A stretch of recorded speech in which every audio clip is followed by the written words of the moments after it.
Ladies and gentlemen, we are back again with another beautiful show with an interesting guest, a prophet, of course, who has been making waves and noise in the location of Highfield. Kuna vanhu hobo vari kubva kunana kuwadzana, Glenview, Chitungwiza, as far as you can imagine, coming from this man of God. Saka he might be far away from the cameras, and we are bringing him closer to what Jagamira say. Of course, we will bring a number of men of God because this is the only platform that we have which can look into issues to do with religion, issues to do with gospel, even investigate scandal anenge achiitwa nevanhu vaMwari, or even go a little further doing something positive like showcasing the beautiful work that my men of God will be doing. And for a surprise, today we've got Prophet Blessing, also known as the Levite. Prophet, welcome. How are you, Zigo? I'm fine. Zigo ari bo chirungu chatachingotaura ichi ndechii introduction but isusu togona shona kuri sei ku Highfield. Highfield is great, Zigo. Tiriko, we are doing the work of God, and God has been doing great things in the land of Highfield. Yes. Tirikona kubata kwa Mwari. We are seeing the grace of God. People are being delivered. People are being healed. People are being given direction. When you say you are saying the grace of God and you reference it when they are being delivered, they are being healed, is this the grace of God or is God acting ma bigdiri? No, this is the grace of God, Zigo. From according to what I understand and where I have come from, it can only be the grace of God, because what I am doing by the grace of God, is something that no man can be able to do. And even people who knew me from the past, they can even stand amazed, even if they look at me today, looking at what God is doing through me.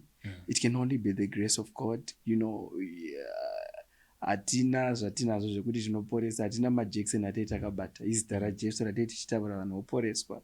Izita raJesu ratei tichitaura vanhu tokwanisa kuona mumweya, even the future, to foretell the future, to foretell the danger, to foretell God's plans about a person. You cannot do that as a person.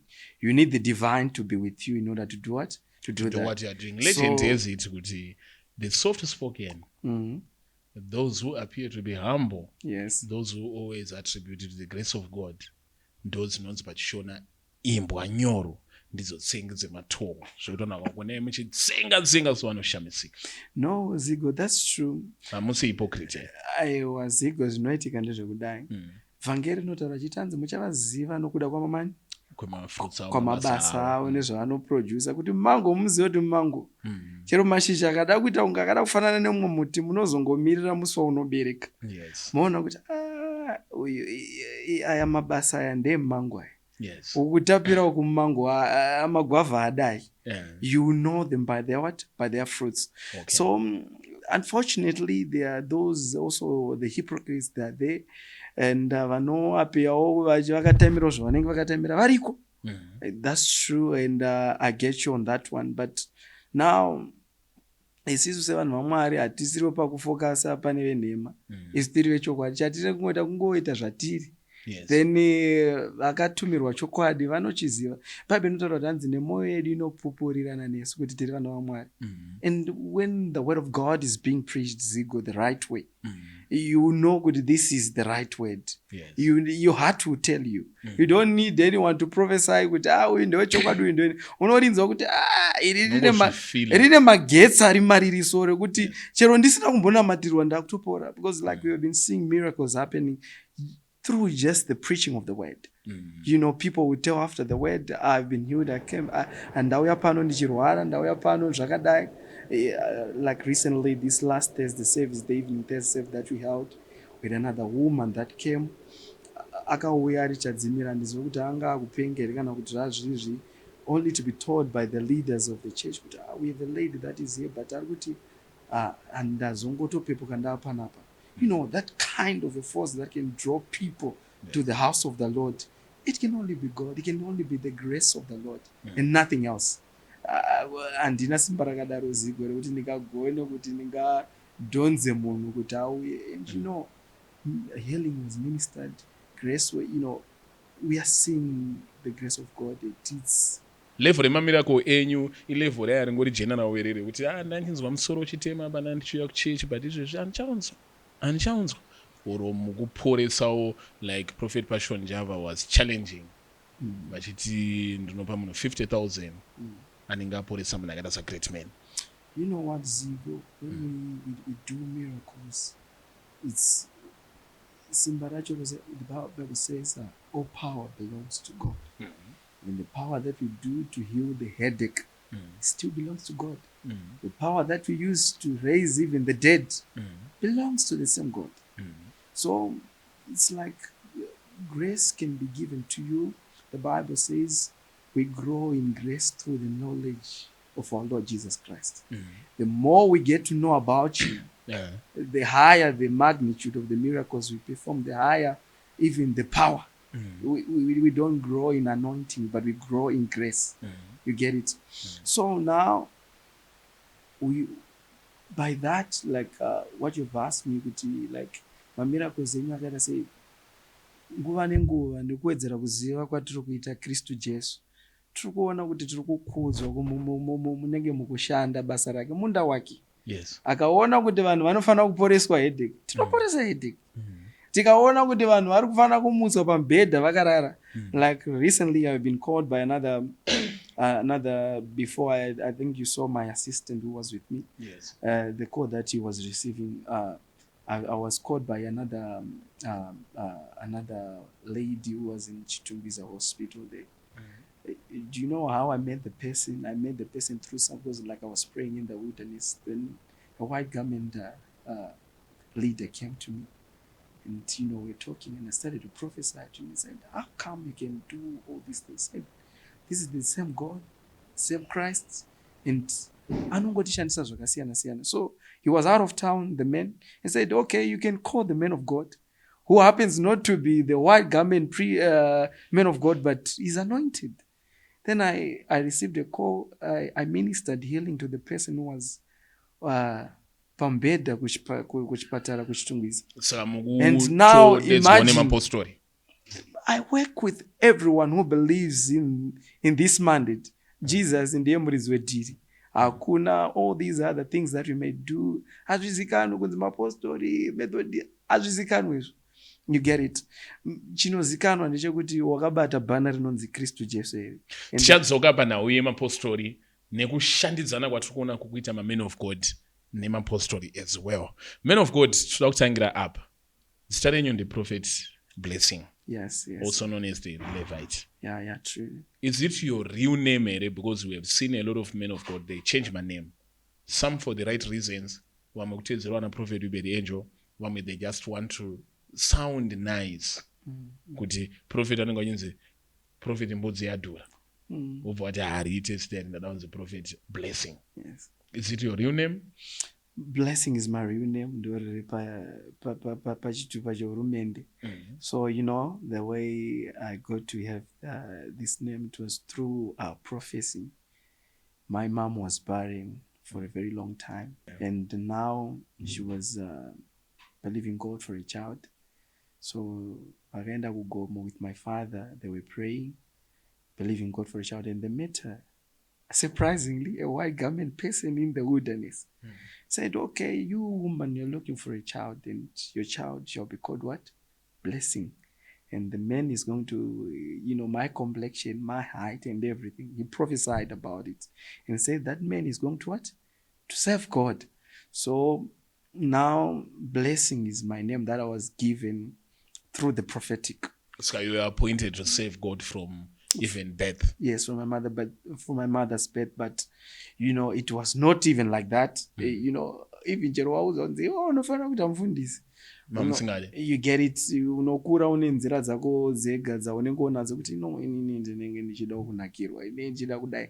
My mother used to tell me, okay, this is what I was told by the voice of God. No, like when you're growing up, you want to experiment. You want, your surroundings and everything. I grew up in a place Yaguti Tainamata. My parents also, they are pastors. My mom, she's a prophetess as well. Yeah. So that was the setup yanga iri kwedu.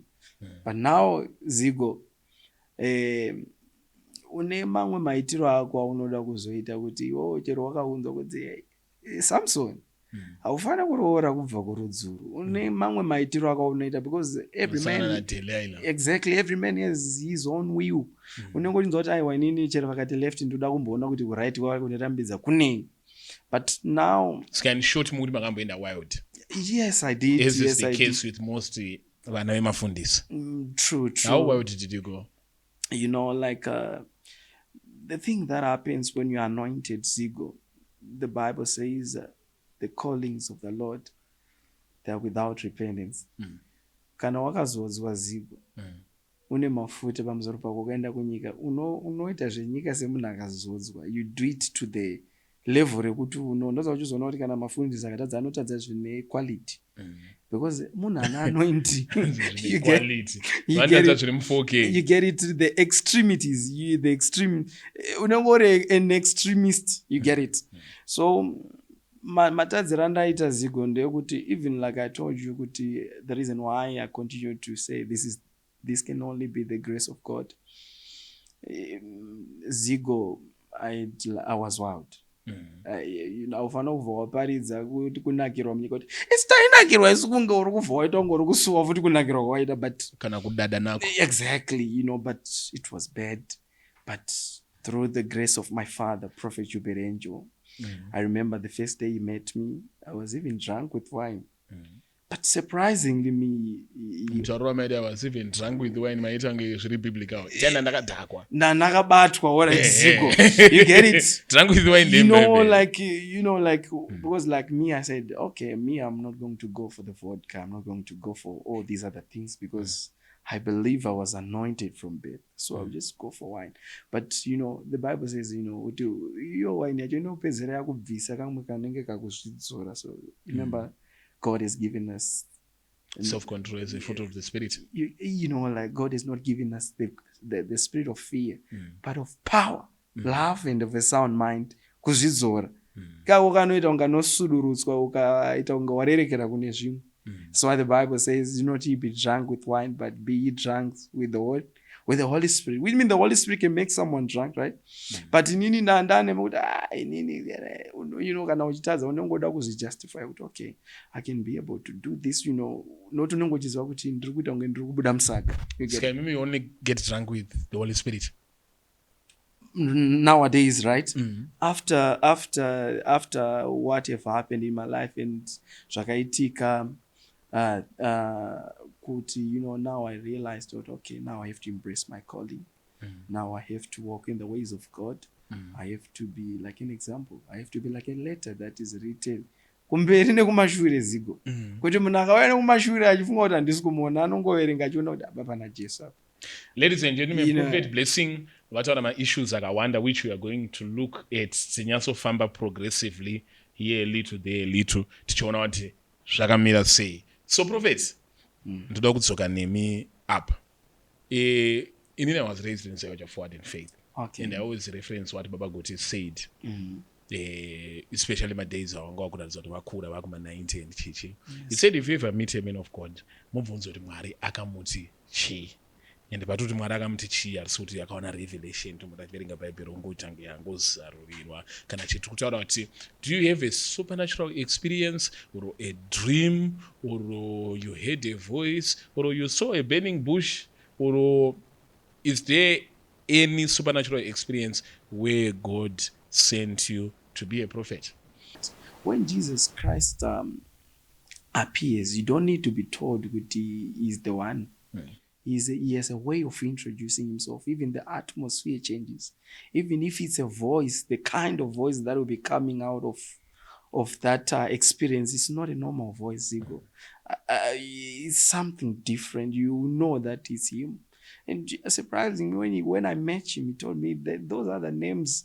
I want you to focus on this name. I'm the Alpha and I'm the Omega. The beginning and the end. That's the name that he introduced himself to me. And when I even read the scriptures in the bvudzi rangu rinomira kuti ndini kutanga wacho, ndini kugumisira kwacho, and after that now like following the teachings of the man of God under his tutorship, every day I was there. I was now a member of Spirit Embers. And when I told the man of God that God had sent me kuti I should start a church, zvakaoma kuti munhu ari muchechi mako kudza kuti ndanze nonotanga chechi, baba hakuna munhu anoda kuloza member. Yes. But to my surprise, when I showed the man of God, Prophet Jubel Angel, he actually anointed me and prayed for me. I started the church and papo ndaita ma Thursday service ndichiitira pamba kwaumba kwandakazvarirwa kwaField. That's why I grew up in. So taita ma service on Thursday. Miracles were happening. People like visibly saw moto. Those are the kind of things that were, zvinovhundutsa. Vanhu vanotanga machechi avo vachibva mune imwe chechi vanenge vari vanonzi they've broken away. And most of them vanenge vari rebellious. So imimi Prophet Jubel Angel pawakawa quick to release you without any hassle or chi, wasn't it a sign yekuti maybe vanga vari dongo kuti ndazvienda izvi zvirinetsa? No. The way that I started the church now, I started my Thursday, it was just me and my wife and our little kid. Takatotanga kunamata, the third person. Amunotora vamwe kuchechi? Hatina munhu watakatora. He said, just go. But when that the man who is graced, like who is so much what word can I use? Who is I want to call him a patriarch. Murumo, amenoti neshavi muAfrica. Rekuti munhu anoda kutendwa achinge afa. Murume uyu haana kuchipa. When he sent me away, pane pekuti unenge uchitanga uchida kuti now I'm now a man of God. Ndakumboona kuti zvinoita sei ndikabata munhu musoro anoroho nesimba sezvinomboitwa nababa vangu. It was not like that at the first nguva yokutanga. It was not like that, but pandakatanga kutedzera ma teachings avo now, pavaiti namata ndichinamata, pavaiti tsanya ndichitsanya, ndakaona simba rakutoya. People are now saying, okay, zvamuri kutaura, what you are prophesying now, ukuona kuti now wakuona maybe a service even before you go and minister muservice yekuti kuchaya munhu akati zvanga zvisingaitike. It's like he opened even my eyes in the prophetic. I started to see kuona kuti unenge uchitaura zita remunhu uchitosvika kuti handisi ndapotsa, utonzwa uchitaura kuti munhu womwari mazviziva sei. We are talking of things zvekuti iwe wega unototi wagara mumota wakuenda kumona kuti mwari ndo zvamunokwanisa kuita izvi. But it was through the grace of the man of God ndadzidza mateachings avo, ndakuona ruoko rwamwari ruchifamba, ndakuona nyasha dzamwari dzichioneka pavanhu. Now nekundirilisa kwavandita ndaiti ndikadzoka. I remember the other day when he was doing the Donald Trump prophecy, he called me. He said, I want to see kuti chechi apapi. And I showed him the pictures, the pictures kuti unenge uri kufara kuti ndakatanga ndine mukadzi wangu but ta 20 ta 40. As a father who has even filled up stadiums, he said, what I speak is more grace on you. And from that point ndichidzokera kutiona kuti magetsi ari kuita kunga awedzera. Zigo saka zvekunzi I speak more grace on you or may the Lord bless you, zvinotoshanda here because takakura tichingoudzwa nemamen of God, more grace, more blessings, but taigona tokaura more after that. Zigo, kana benzi rinozvarisa anoziva rikangorara nemukadzi panotobuda mwana, nemunhu wese ane muromo anogona kungotaura. But now it's different when a man of power is uttering words from the fountain of the spirit kuti haasi mashoko chete. Paul said it this way kuti pandakauya kwamuri vakomana handina kuuya kwamuri nekutaura kwamashoko, but ndakauya kwamuri nerwekare nekurakidza kwesimba.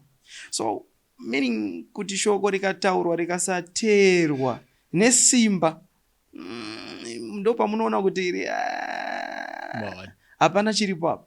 What do you say kune vamwe vanhu vasingabelieve in zvemaspiritual father vachikunzwai muchipraise Prophet Jubel Angel whom you have claimed to be your spiritual father? You know what?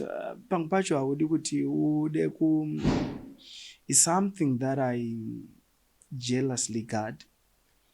Zvekuti with a father, chero wanga usina mapapiro unoita kunge unawo iwo usina. Wanga usingagone kumburuka vanhu vanotokuona uchimbururuka. Because you are riding on someone's grace. Maybe zvazvichanditorera 10 years kuti ndikwanise kuparidza shoko, ndikwanise kuporesa vanorwara, ndikwanise kuprofita. But grace is like a jacket, it's like a raincoat. Yekuti mvura inoramba ichinaya but iwe hauchatota. That's a father for me. Kuti is a covering. You get it? A covering in what sense? Firstly, I think you must have a father and a substance. Kuti asati aita mapipa, asati aprofita, zvaanotaura zvinofanira kunge zvine muto mukati. Kuti chero ukatotimba musi wesadza nemuto iwowo unogona kutomedza musi waiwowo.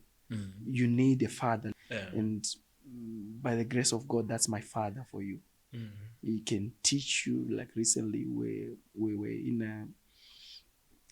a seminar that we had. All the sons and the daughters of the prophets who are in ministry were there. All over Zigo. Zvawasingazenda zvokuti masons are prophet Jupiter Angel are all over the world.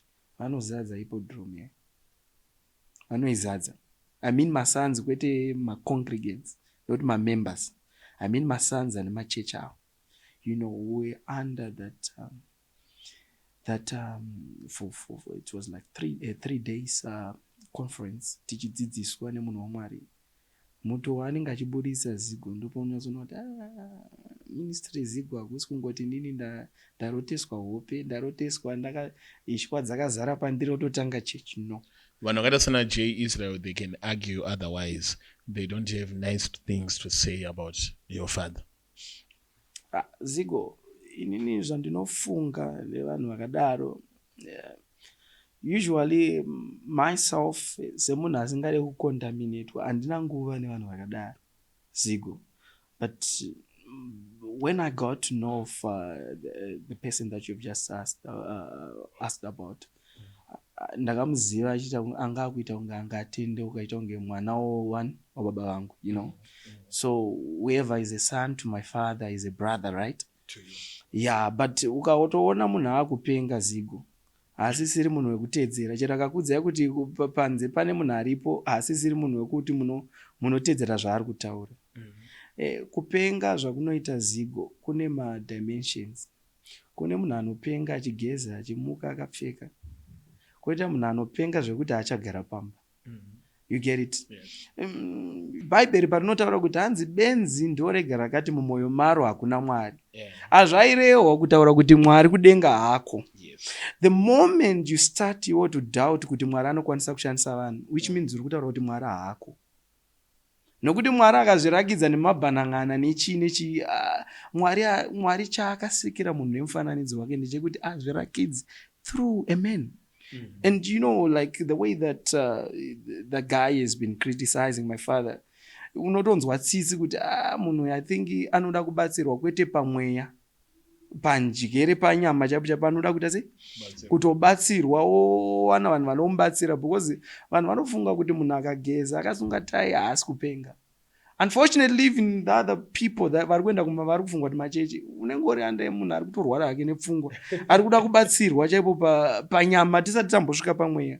Because now, you know, the same guy, imagine kuti ataura kuti bhaibheri hariko. You get it? Now, when you're arguing now about vanhu vaMwari, you are using the same word of God.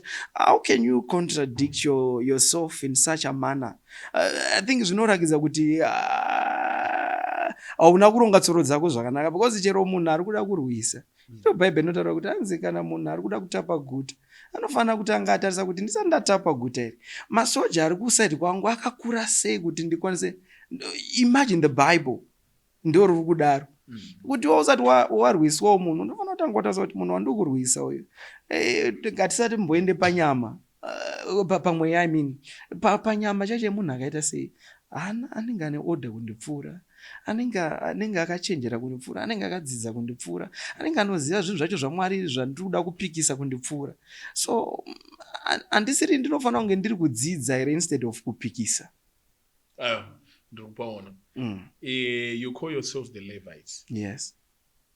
Hanzo naApostle TF Chiwenga muri vana vaLevi here munozviti the Levite. There is no Levite in the New Testament. You know what? If the world can have nicknames, what of even us in the Word of God? But we are allowed to do. Usauda kuti ndishandise kuti another worldly name. No. Yes. If people have known me with such a name and they're really biblical, who am I to deny it? That name, came ndichitori kunyika. People used to call me Levite because unoziva kuti vanhu vanogona kuona kuti uri munyika kuti uti umwaidure naye wawa but ane chamwari chiri mari. So that was a nickname even kubva ndiri mudiki, you get it? So even people that know me, vanongokuti muRevhi. That's the word, that's the right word, Zigo. Yes, so vaRevhi vanorarama nechegumi. Vairarama nechegumi. Yes. Imimi munorarama nechegumi. Zigo. Times and seasons, they change. Kare, when paitaurwa nyaya yezvegumi kuti muRevhi aifanira kurarama nezvegumi nezvipo zvinobva kuchechi, yanga iri nguva yacho. Remember the time of John the Baptist. John the Baptist wainzi waiparidzira mugomo. Vanhu vakauya mugomo. But inini nhasi ndikaenda kugombo ndikanoparidzira kugomo, Zigo, kanzo rinoswera yandihaka kuti toere tiri kupi naye baba wamakataura naye ndiani. But nguva yaJohn the Baptist aiti akazviita hakuna aimusunga. Nguva dzachinja. Yes. Ukaona kufunga kwangu, ukaona waita munhu waMwari waunoteera asina business kana musika wemadomasi, tiza. Zvokuti inini Zigo handifane kuti pandiri kuda kugerwa kana ndebvu, Zigo, ndobva ndafonera mining kuti mining ida kuda kugerwa. Jesus paakauya, Jesu achiuya, akaita kunge achinja iro vhangeri raJohn Mubhabhatidzi kuti iye paakauya instead yekuti apiwe zvekudya nevanhu, aiti vanhu vakauya nekalunch box, even kemwana mudiki ikachinja vanhu 5,000 moja. Ndiye aiprovider. Even now in our church we take care of the widows, we take care of vanhu vasina. But do you collect tithes? Yes, we do, Zigo. Do you collect offerings? I do, Zigo. I remember patakatanga church, we almost did a year tisinga collect my offerings in my tithe. But Mwari, when I was praying, he said, this is pride. Uri kuda kuti unzi wakachena nenyaya kuti autore mari yevanhu. Uda uloka good. Kana wamakanika ufane kutya magrizi, Zigo. Yes. You get it? Unfortunately, I wish people would come maybe wearing a tithe and offering. I of course unozosumudzawo vana kuti uyu asomuka, uyu anga asina basa osumuka akutambira akuwanoka business kanomba mari yakati akuione tithe 1,000 uyu akuya nemari yakati. That's good, and it shows kuti Mwari ari kuita nyasha panzvimbo, which is very good. But now my tithe and my offering, the way that I see it, Zigo, anofana kutorwa odyirwa nevaRevhi, but haafane kunge ari wega wakatarisira kuti ndo zvese zviripo nokuda kwenguva dzatave, Zigo. Munogona kuti munhu haatorina, Zigo, but as a man of God ndotoripo pakuti pamwe pacho usati wambomuporesa tanga wambomupa sagare ufoni wodya wozodzoka womunamatira ane simba.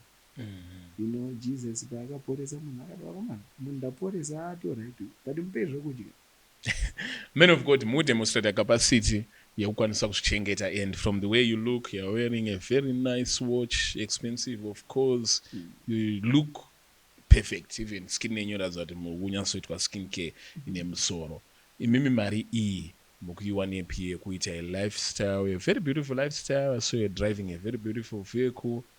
What is your line of business? Muri a legit, honest businessman here kana kuti muri maguma? Zigo, you know what, like I will want to tell the world what I exactly do, because I'm into a lot of things that I do, but trust me, it's pure business, pure transactions. chiripo ndechekuti Zigo, as a man of God, unofana kunge anzi Paul anotaura rimwe shoko akati munofana kunge mune zvinobatika kuti mukwanise kuhwina vasina, vaitaura kuti vasina, aitaura vasina zvinhu, taura kuti vasina Kristu vanokwanisa kuhwinwa vakaona even substance. Zigo, ndikauya ndichikudza kuti ndiri munhu waMwari ndichiita kunge munhu ari kubva kunoningira kunochera mbeva, zvinonetsa kuti zvinokutorera nguva kuti utere mwana wangu. Unoda kutomboona ndamutsa munhu akafa kuti uzotenda kuti ndiri munhu waMwari. Mwari unofana kuonekwa pamunhu wake first. Zvoendawo Zigo, ndikakudza kuti Mwari wangu ina anokwanisa kukupfumisa. Chokuti munhu waMwari wacho ari kunge iye akaomerwa. Ndasiya nen'anga yekuti shiraini yake haisi kutaura mari yaari kuda kukuitisa, but ari kutaura kuti uchaita mariwo. So Zigo, ndinofana kunge ndiri tsamba pandiri panapa Zigo, kuti ukandiona usati wataura pane kadhati kari pamunhu waMwari, not kuti uri kuzviita kuti ushamisire kana kuti uite but uri kuzviita kuti zita raMwari rigokudzwa. Miracles muri kuita. You have spoken earlier about great works that are being seen. Mwe munhu anobva ati great works amuri kuita aya haasi paid for here, kuti munhu kana achiuya anosvika obva abhadhara mari yake, not kuti anopa offering or seed or what, anobhadhara mari yake, because we are seeing that trend kuma new prophets mazhinji anenge achitaura nhau dzekuita nge vakambobva nekuchipostori like or vaneka apostori background, so vanoyauro asuti obva wadi bana unokudza kuti problem yako iri kuda 200, iwe problem yako iri kuda 500. Unoona machechi quote and quote prophetic charismatic or vanotomboclaima kuti spiritual father wedu munhu akaita kuti saprophet ubere angel, prophet wekuti spiritual father wavo ndi Pastor Chris, bekuti mapractice akaita seyaya tokana ngisina kuti tambowaona in that lineage. Saka imimi munoisa here a price tag on a problem yemunhu. Uona Zigo, ndo patinodzoka pakutaura nyaya yekuti kana usitori namari Zigo, unopedzisira wakudya nedziri pamusha mhuka, wakudya stock unoipedza Zigo. Yes. Zigo inopera stock yese, kutopera chaiko chaiko.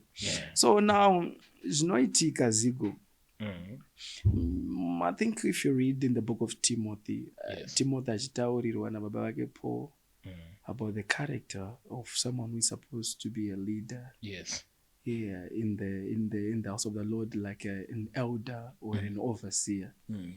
Zvanzi munhu anofana kunge ari munhu asinganyanyode mari. Mari kutaura kwayaita zvazvinhu munoqualify here paubishop. Aiwa, ndinoqualify Zigo.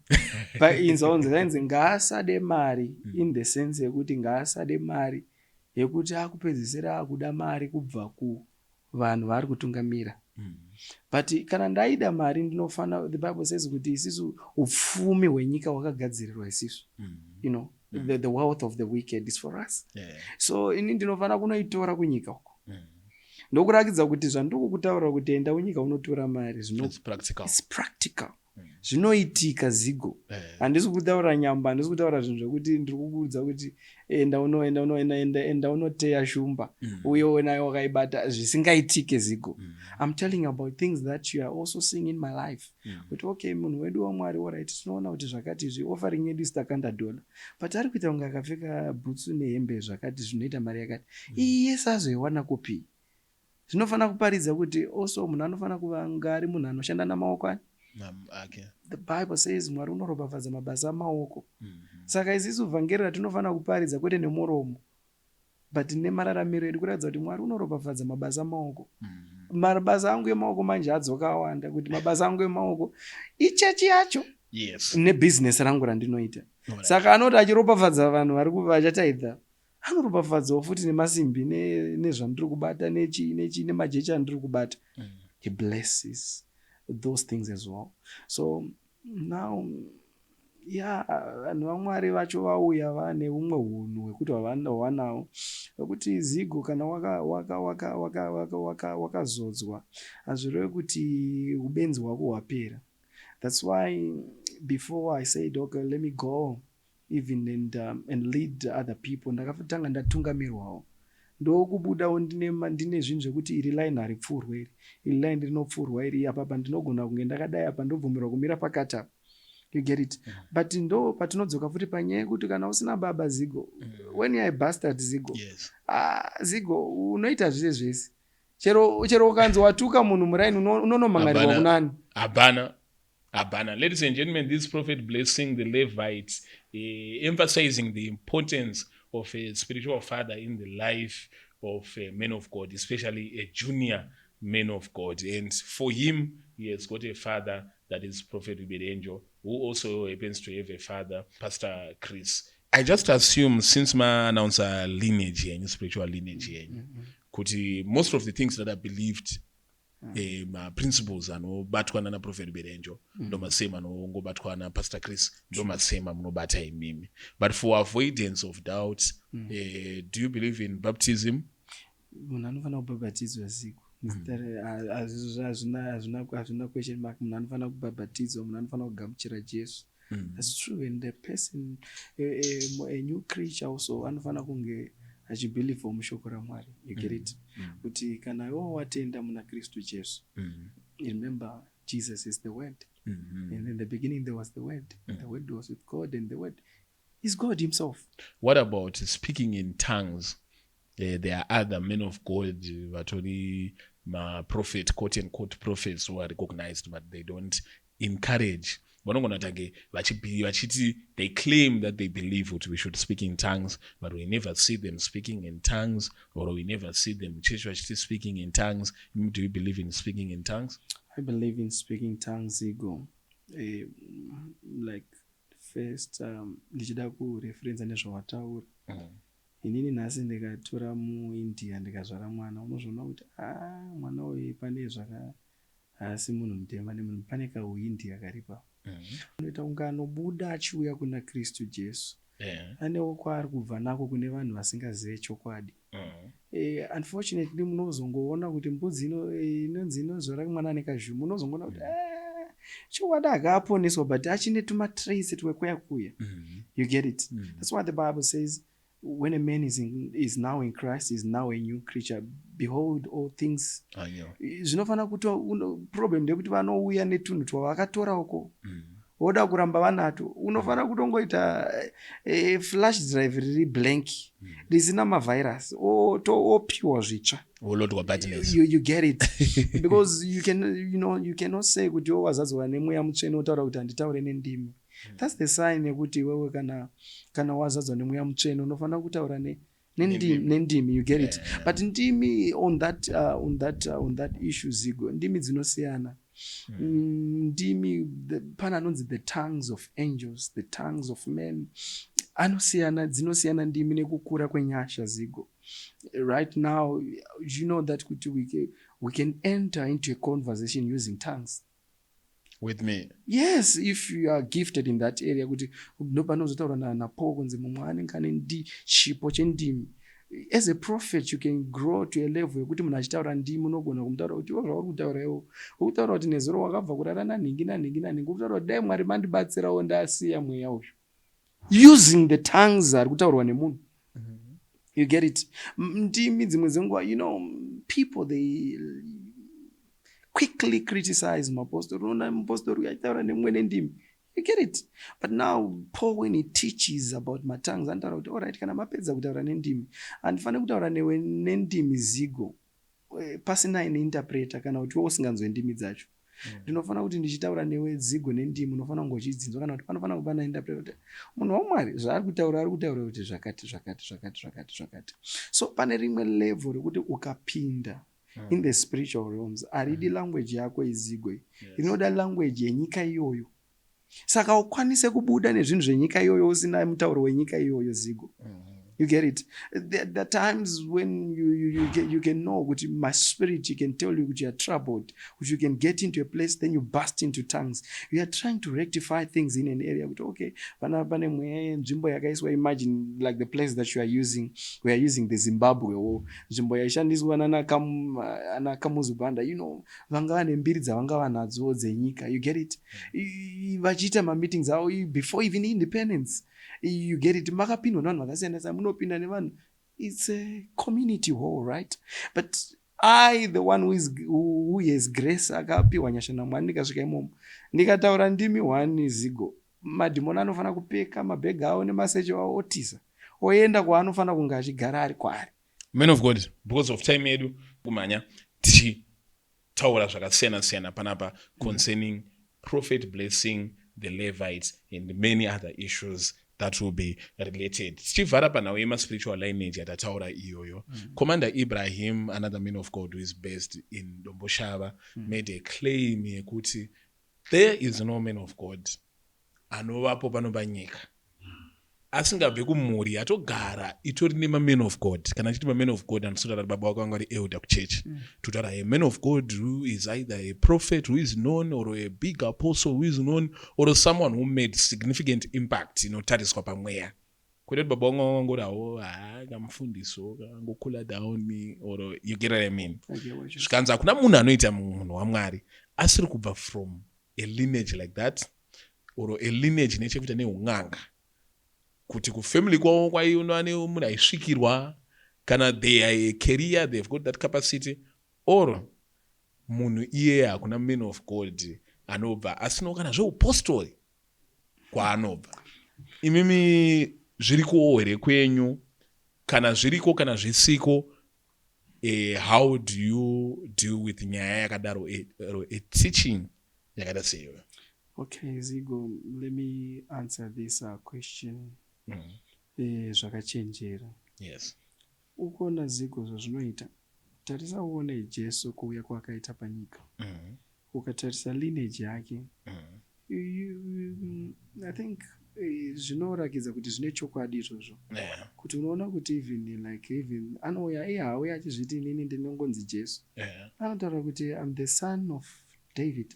Ojamba mwe wese asina basa ari pakati apo. But zvazvinoita ndezvekuti mudzinza menyu munenge mune 1 or 2 vane chamwari, achisarudza munhu kana kuti achida kugadzira mhodzi yaanogadzira, ane zvaanoita imomo achichengeta kuti panguva yakati.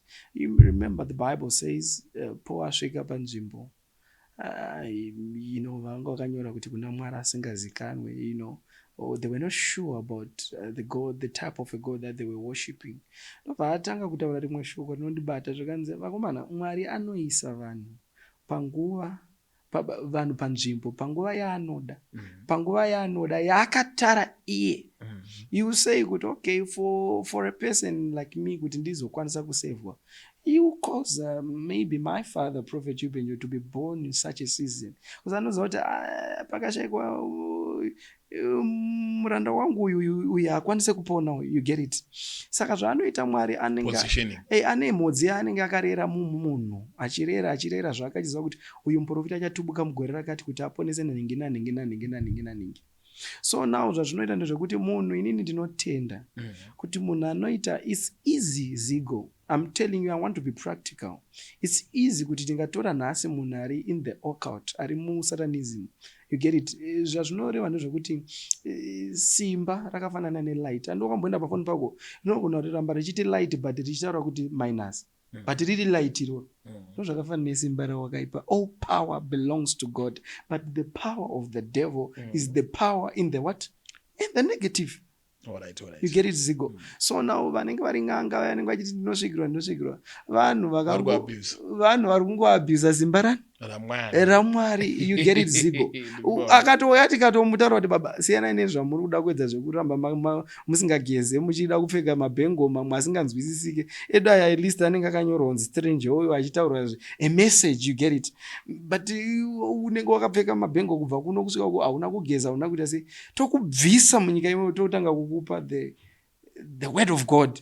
Zigo, unoswera wakuprofita Zigo, unoswera wakuona. Ine ndiri kutoshida chipo chekuprofita, kana muchikwanisa kundipa mobva matondisira. Last question on izvozvo zvema-men of God, because we are rushing against our time. This is usually a timed program, because tinoisa pama-digital platforms, and these digital platforms ane matime ano accepta. Prophet Uberenjo, he has got another man of God, a brother, if we can say, Prophet Makangiwa. Okay. But pane nyanya dzinotorwa nevanhu dzekuti ange these people ndiwengiti najapreza zvichinzi vanhu havanyatsowirirana, whether it's fictional or it's the imagination of one or it's the work of manarrative emablogger. So zvinova zvangu ndinowana kana uri spiritual son waProfit Berenjo watovengawo vanhu vakaita sana Prophet Makandiwa. Is that the case with you? Zigo, I want to tell you, I highly respect the man of God, Prophet Emmanuel Makandiwa. You know, like as a sezvandiri nini zvandiri panapa uchindoona kudai so I don't know, God works in mysterious ways. Kuti dzimwe dzenguva zvinoitika ndezvekuti vana pachavo ndo vanotanga kurwisana, vana baba vachiwirirana. Vana baba vanenge vachisangana, vanosangana kundare votaura achotaura kuti uri kuiona sei nyaya yakadai. Vana vasina zvavari kuziva vanotanga kumarana vasiziva kuti ana baba vedu ishamwari neshamwari. You get it? So now panopedzesera paita kunge pana mapato kuti uyu ndewe kwaNhingi, uyu ndewe, umwe anoti uyu ndewe kwaApollo, uyu ndewe kwaPauro. But Pauro anotaura kuti vakomana, mumwe akadyara mumwe ndokudiridzira. Kuti vakomana Apollo adyara ini ndakauya ndakabata hosepipe ndokudiridzira. You get it? Now kana zviripo zvichitwa zvose zviri kuitirwa kumbiri yaJesu, remember tiri kuti ndiana baba vedu pamweya kwete panyama. You get it? My tribe is the Cupid Angel tribe. You get it? It doesn't mean kuti Prophet Makandiwa is no longer a man of God. Kwandiri nenye kuti brother baba wangu ndi baba. Baba eba next to vakomana ndi baba vanotyisa. Yokuti ndikasatopfugama ndati ndi baba. You get it? And you find it kuti pane zvimwe zvinhu zvatakadzidza even through his teachings kubva kwavari. And even my father ukavanza vachitaura nezvaProfet Chibenjo, the other time he was inyaya kuti munhu asinganzwisiswe nevanhu. You get it? Munhu unochuza kutora side raunoda because ndikapota ndichikuona uri mufenzi mako muyadi mako ndinogona kungofunga kuti zimunhu rinenge zimondi, zimunhu rinenge unotora side raunoda. You get it? But you know, because he's a wise man, benzi rega ndo rinotaura zvese zviri mumwoyo maro. The other time with Prophet Chibenjo kwatatiri as founders of ministries, do you know kuti Prophet Makandiwa vanotouya pahippodrome pasina kutombonzi pane makamera, but vanotanga vamirira ona kamera vachiona vari vese kuti vati vari kuwirirana. I remember you saw Sia, the biological son wa Prophet Chibenjo. Anodzidziswa naProfeti. Saka iwo kana muri vavengi zveshuwa unonoti mwana wako enda unodzidziswa nemuvengi wangu. You get it? Saka nyika zvainoda manje inofarira hondo, inofarira mweya wese waSatani ukangoona wasvika unokonzeresa confusion. Haudi kuona vanhu vakabatana. But when the Spirit of God comes, you get it, Zigo. Ukaona mweya waMwari uchinge wasvika, Zigo, you know, the Spirit of God brings peace. It brings love, unity. Mweya waMwari kana watongoona usvika unoona ndio urengo waMwari. Hauna you know, hauti izvi ndezvangu ndini. No. So vantu entertain those type of conversations wana mweya waMwari. Zigo, kune kutoda kutobatsirwa mazera. Pane dzimwe nyaya dzinonakidzwa vana vadiki dzekuti vanofara vachitaura nezvadzo, but hadzisi nyaya dzekuti ungati dzine zvazvinobatsira mumunhu kuti tomboti ndizvo, right? Newo zvichikufadza kuti vanhu vawirirane, ngatimboti ndizvo. Nezvichikufadza kuti vanhu vanonamata seMwari havawirirane. Zvinenge zvisingafadze vanhu but zvinenge zvichinakidza vanhu. You get it? Saka vanonakidzwa nezvozvo unobva watoona kusaidi kwavo kuti ndekupi. Baba wavo unobva watowaona kuti ndewakaipa, ndeverima. You get it? So, but I think I have told you the truth. Those people they are not buddies, they are not friends, they are brothers. You get it? Brothers for life. But nyika yatiri kurarama nenguva dzatiri kurarama dzashata kuti dzine social media, dzine kamera. Pakangoshayikwa kamera unonzi havachatoonana. Pakashayikwa ataura kuti vanga vari vese pakati. Now I saw Afia Billion, one of my influential figures at our owner this time, and she was with Church Queen. Yes. Was she a guest of honor? Because it's now standard practice that my men of God Mark will invite her when I'm going to beg to church. Okay. You know, zigo zvazvinoita ndezvekuti vhangeri ndoda kuti handisi kubvumirana newe papa, ndoda kuti iro vhangeri rakaipereka paridzirwa vane mari because hanzi zvakaoma kuti munhu ane mari apinde denga saka ndarisa waste time yedu but ukaona scripture yomanje zvanozotaura kuti inozotaura kuti pamberi pacho nyaya yacho yaisa yakupera inotaura kuti kusaidi manje kwamwari with God all things are possible. You get it? A rich man can be able to enter into the kingdom of heaven because with God all things are what? Are possible. And mwari haasi mwari anoda kushandisa vanhu vakadhakwa zigo oda kuti utarise ndinokukupa kuti umake kuti uzotanga kuona vanhu vanenge vari maprofita enhema. Haadi kushandisawo munhu ayekuti haana chaanoprotecta zigo. Mwari aiwa nhambodaro zigo iwo ndowakudaro ndiri kuti zigo mwari zvaanoda anodawo kushandisa mavessels ekuti iri gaba iri ndikarisa goridhe rinokwanisa kuva evessel here charo rakanaka. But I'm just saying kuti mwana mwari wanoda kushandisawo midziyo yakachena, midziyo inogamuchirika, midziyo inoonekera. Hakuna munhu angambode kuisa godhi yake mumbiya yaparara ine maburi. Unotsvagawo yegrasi yakanaka yakachena. Chero zigo ndizvo zvindikatora ndokupa mvura chaicho yakanaka, spring water, mukapu yakasviba. Zigo unoona kuti mvura yakanaka. Kana mwana anopa mukadzi izvezvo zigo usati warore. No, life yangu iri off the record. That's when I name a prophet. All right, that's good, Zigo. Yes. But also even a wife, trust me, like what you say, you need a wife wekuti vanorakidzwa kuti zvechokwadi uyu haisi nyaya yekungobereka vanhu apa. Women of God, are you married? I saw a ring. My ring mazano, they mean a lot of things.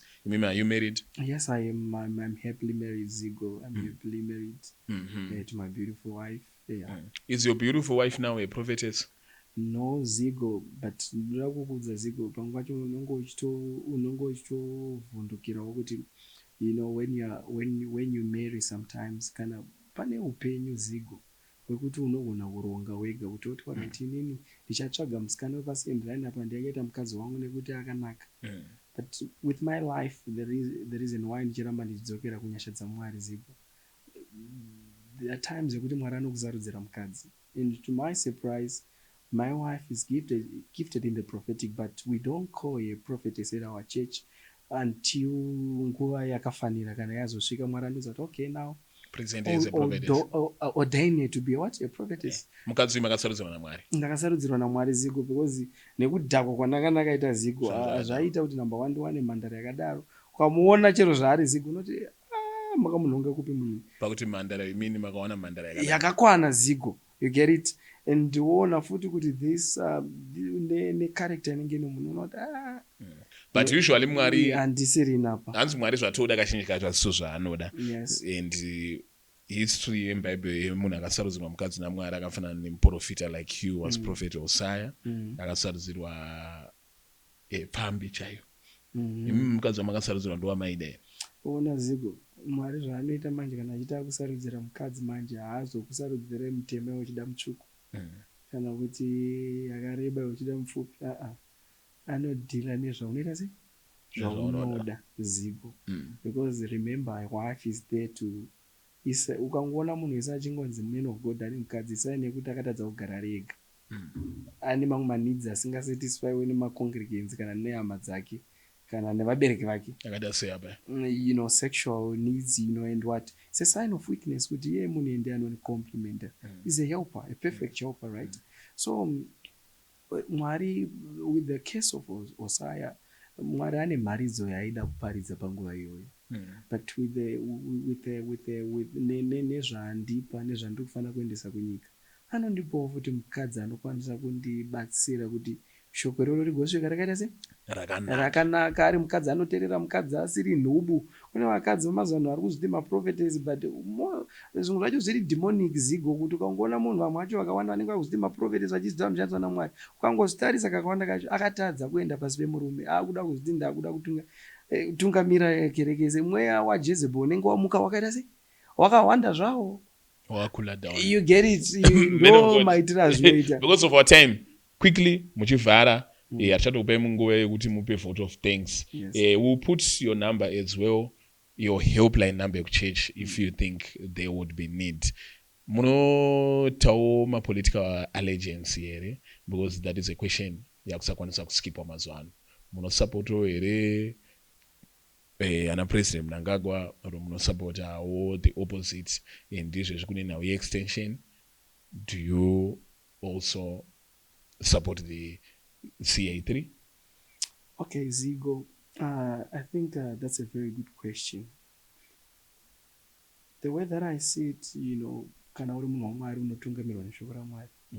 Isusu tikatoona zvichinzi Zigo ndiye president izvezvi, Zigo handibvumirwe kuti ndine basa rangu ini Zigo, ukaona ichinamatira kuti ufe utoziva kuti ndiri muprofita wenhema. Tofanira kunamatira kuti Mwari Zigo ngaawedzerwe makore, number one. Zigo mupe uchenjeri, itai kuti akwanise kuprotecta ma-interests enyu as a man of God. Ndo basa rechechi. Kuti Mwari mutungamiri wamatipa uyu, ngaatipa ma-decisions anoita ngaanga achitungamirwa nani? Mibhadhi ndora kuti unenge vavaki veguta vakavaka guta asi porinovakirwa pasina.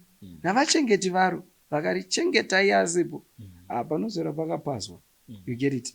So now the thing is, isisu kana tikanzwa kuti His Excellency President Emerson Dambudzo Mnangagwa ndo varipo, tiripo pakuvanamatira, tiripo pakuti Mwari adai avabatsira vatonga. Zigo ukangoona iwo Mwari angomuka achiti mangwana president variko, which means achida kuti vatonge.